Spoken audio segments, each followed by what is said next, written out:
On May 11, 1996, 110 people boarded a routine afternoon flight from Miami to Atlanta. They checked their bags, they found their seats, they buckled their seatbelts. None of them knew they had less than 15 minutes to live. ValuJet Flight 592 lifted off from Miami International Airport at 2:04 in the afternoon.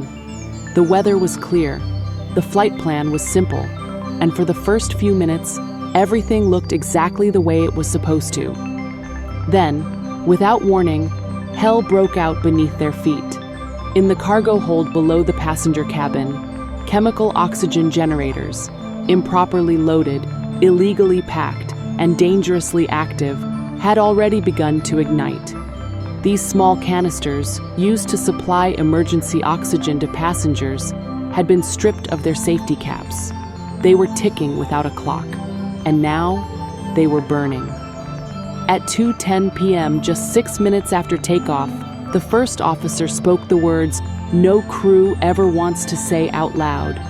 "We've got some electrical problem." Within seconds, that problem had a name: smoke. Thick, toxic, black smoke, pouring into the cockpit from below. The pilots didn't know what they were up against. They couldn't see the fire, they couldn't reach it, and they couldn't stop it. In the cabin behind them, passengers began to smell it first, then see it. Smoke curling up through the floor vents, the lights flickering, darkness closing in. These were not people quietly accepting their fate. The cockpit voice recorder, recovered from the murky depths of the Florida Everglades, would later capture what happened in those final moments. Voices, passengers' voices, bleeding through the cabin wall into the CVR microphone, calling out, some screaming, some praying, all of them aware that something had gone terribly, catastrophically wrong. The captain declared an emergency and asked to return to Miami. Air traffic controllers cleared him immediately. Help was on the way, but help was 12 miles behind them, and the fire was already winning. The smoke thickened. Visibility in the cockpit dropped to almost nothing. The electrical systems began to fail one by one. And then came the moment that sealed the fate of everyone on board. The moment the pilots realized they had lost control of the aircraft itself. Hydraulics gone, flight controls unresponsive. The airplane was no longer a machine they were flying. It had become a projectile.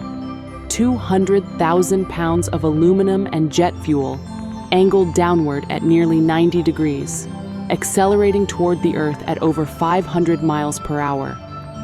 From the moment the smoke alarm first sounded to the moment Flight 592 disappeared from radar, 6 minutes. That is all the time they had. 6 minutes between a normal afternoon flight and complete, unrecoverable catastrophe.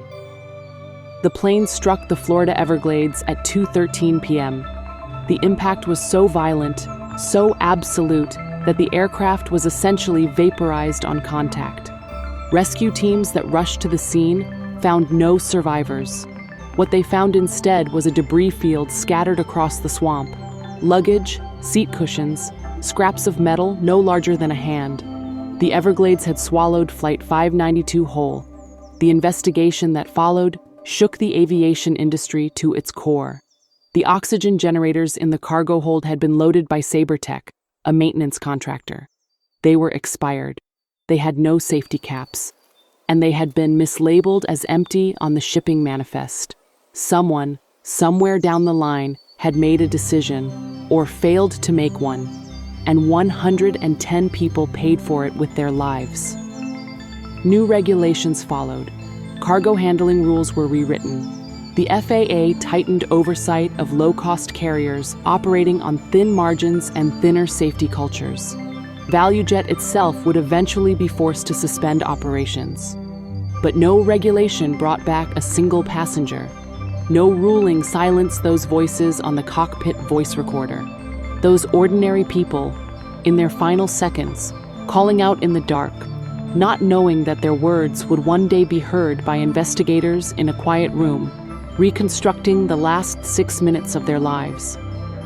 Flight 592 didn't crash because of bad weather. It didn't crash because of mechanical failure or pilot error. It crashed because corners were cut, rules were bent, and someone decided that good enough was close enough. It never is.